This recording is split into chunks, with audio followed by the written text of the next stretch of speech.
In our last episode, we explored Siddhartha's journey as he left the palace, renouncing his royal prince life.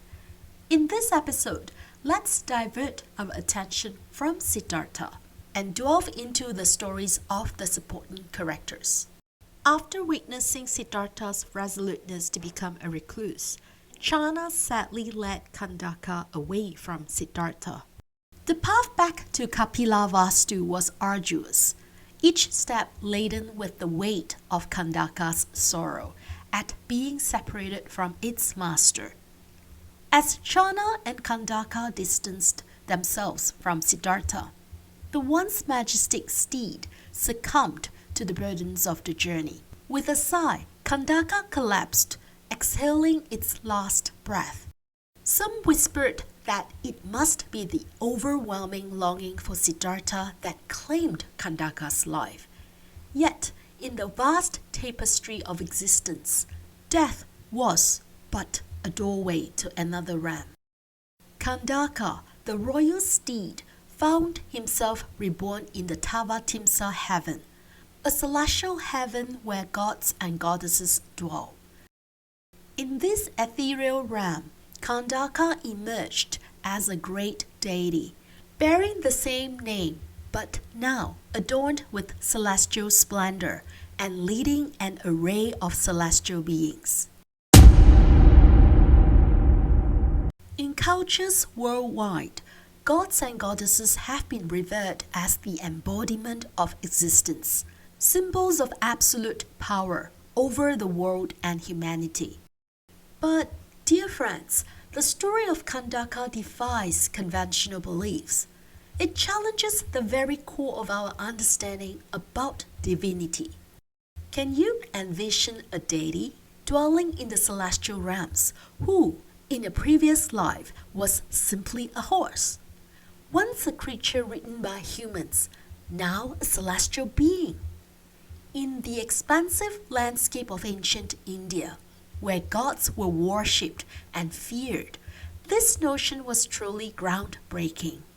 It questioned the fundamental beliefs surrounding the sacred divine. In that manner, the omniscient Buddha taught us the irony of our beliefs.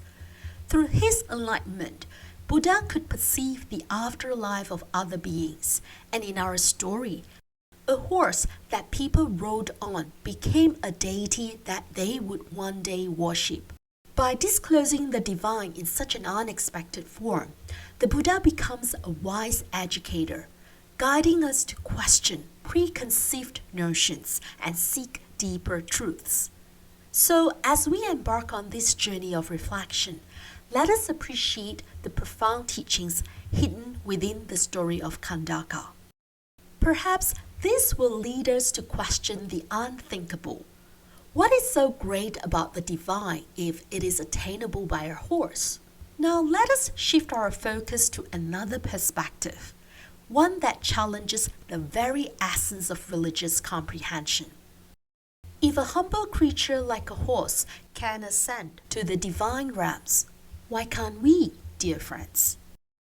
Suddenly the narrative shifts, and mankind is no longer confined to the role of a mere servant to the almighty divine beings. Rather, we can aspire to become gods ourselves.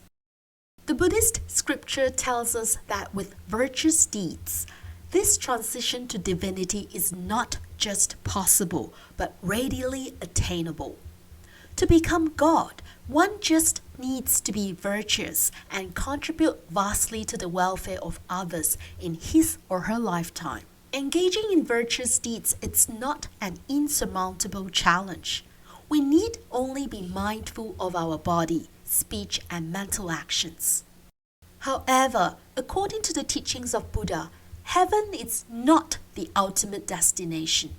While godly beings experience less suffering compared to other beings in samsara, their existence is not eternal. Buddha urged us to go beyond and seek enlightenment instead, which transcends birth and death.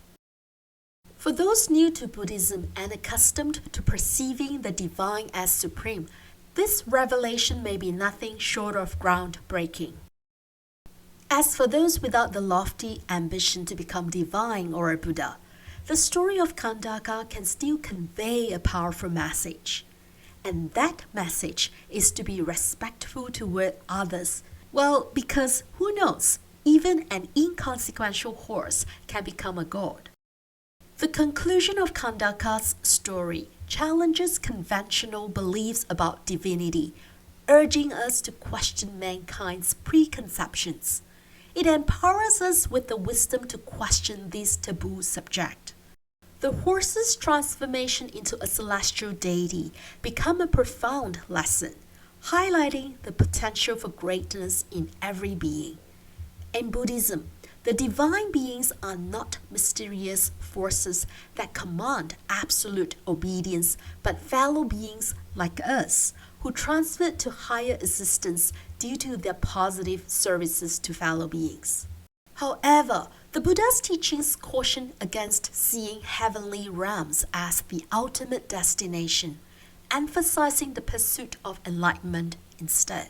This story encourages reflection on our place in the cosmos and underscores the transformative power within each individual. Ultimately, Kandaka's tale is a timeless parable that invites contemplation and a deeper understanding of the divinity. In that manner, we dare to ask those with religious authority, who created the divine? Hey, the answer may be nearer than you think.